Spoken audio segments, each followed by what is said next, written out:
नमस्कार सर्वांचे, आजय अकॅडमी या यूट्यूब चॅनलवरती सर्वांचे सहर्ष स्वागत आहे। चला तर विद्यार्थ्यांनो, आज आपण मराठी व्याकरण प्रश्नसंच अत्यंत महत्त्वाचे 15 प्रश्न पाहणार आहोत। चला तर पहिला प्रश्न पाहूयात। भारुड हा काव्य प्रकार लिहिणाऱ्या संत कवींचे नाव ओळखा आणि पर्याय आहेत संत ज्ञानेश्वर, संत एकनाथ, पुढील पर्याय आहे संत नामदेव, समर्थ रामदास स्वामी। विद्यार्थ्यांनो, नक्की तुम्हाला उत्तर तुमचं चेक करायचं आहे कमेंट करून, आणि तुमचं बरोबर उत्तर आहे विद्यार्थ्यांनो संत एकनाथ। पुढील प्रश्नाकडे वळूयात। पुढील प्रश्न आहे, एक वचन अनेक वचनाची चुकीची जोडी ओळखायची आहे तुम्हाला, आणि पर्याय आहेत वित विती, माता माता, बिछाना बिछाने, दैवत दैवत। आणि विद्यार्थ्यांनो, याच्यातील तुम्हाला चुकीची जोडी ओळखायची आहे आणि उत्तर आहे दैवत दैवत। विद्यार्थ्यांनो, पुढील प्रश्नाकडे वळूयात। पुढील तिसरा प्रश्न आहे, तद्भव शब्द ओळखा आणि तुमचे पर्याय आहेत उंबर, प्रवाळ, सुक्त, सूत्र। आणि विद्यार्थ्यांनो, तुमचं बरोबर उत्तर आहे उंबर हा तद्भव शब्द आहे। पुढील प्रश्नाकडे वळूयात। समहार द्वंद्व समासाचे उदाहरण ओळखा आणि पर्याय आहेत जमीन जुमला, राजा राणी, पाटावर वंटा, आशा निराशा। आणि तुमचं बरोबर उत्तर आहे जमीन जुमला। विद्यार्थ्यांनो, पुढील प्रश्नाकडे वळूयात। गणपतराव बेलवलकर हे कोणत्या नाटकाचे नायक आहेत, आणि पर्याय आहेत नटसम्राट, भावबंधन, मला काही सांगायचे, देवमाणूस। आणि विद्यार्थ्यांनो, बरोबर उत्तर आहे नटसम्राट। तुमचे किती प्रश्न बरोबर येतात ते नक्कीच चेक करा।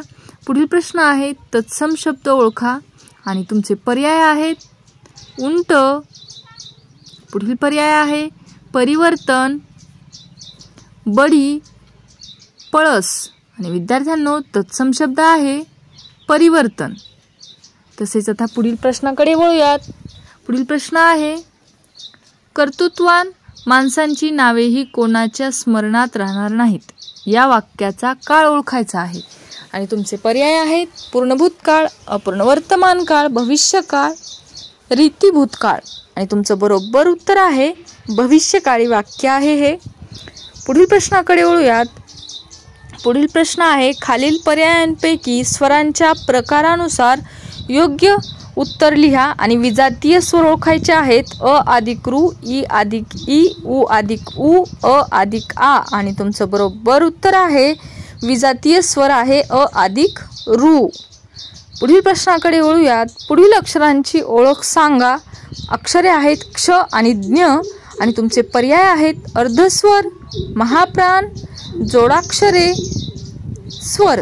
विद्यार्थ्यांनो, क्ष आणि ज्ञ हे काय आहेत तर जोडाक्षरे आहेत। तुमचं बरोबर उत्तर आहे जोडाक्षरे। पुढील प्रश्नाकडे वळूयात। तोंडावाटे निघणाऱ्या मूलध्वनींना आपण काय म्हणतो, आणि पर्याय आहेत अनुनासिक, वर्ण, शब्द, व्यंजन। आणि विद्यार्थ्यांनो, तुमचं बरोबर उत्तर आहे वर्ण। तोंडावाटे निघणाऱ्या मूलध्वनींना आपण वर्ण असे म्हणतो। पुढील आहे 11वा प्रश्न, संधी सोडवा। वृक्षोदार्य, आणि पर्याय आहेत वृक्ष अधिक औदार्य, वृक्षात अधिक औदार्य, वृक्षात अधिक और्य, वृक्षो अधिक दार्य। आणि विद्यार्थ्यांनो, बरोबर उत्तर आहे वृक्ष अधिक औदार्य। पुढील प्रश्नाकडे वळूयात। पुढील प्रश्न आहे, जे शब्द कोणत्याही प्रकारच्या नामांच्या ऐवजी येतात त्यांना डॅश असे म्हणतात, आणि पर्याय आहेत विशेषणे, सर्वनामे, क्रियाविशेषणे, क्रियापद। आणि तुमचं बरोबर उत्तर काय असेल विद्यार्थ्यांनो, सर्वनामे। पुढील प्रश्नाकडे वळूयात।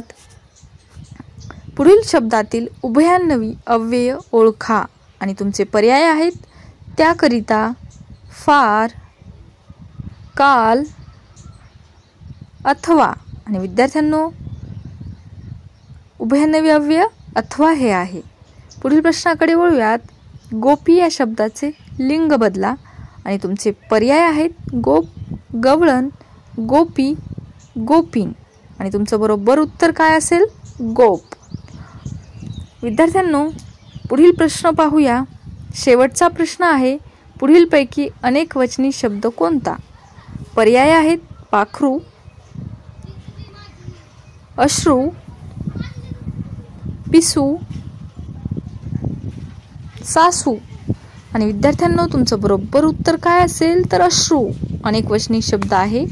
विद्यार्थ्यांनो, कसा वाटला हा व्हिडिओ? आवडला असेल तर नक्कीच चॅनलला सबस्क्राईब करा, तसेच व्हिडिओला देखील लाईक करा आणि please subscribe my channel. Marathi व्याकरणासंबंधित परीक्षेमध्ये अत्यंत महत्त्वाचे येणारे प्रश्न, म्हणी, लेसन हे आपल्या या चॅनलवरती घेतले जातात. धन्यवाद.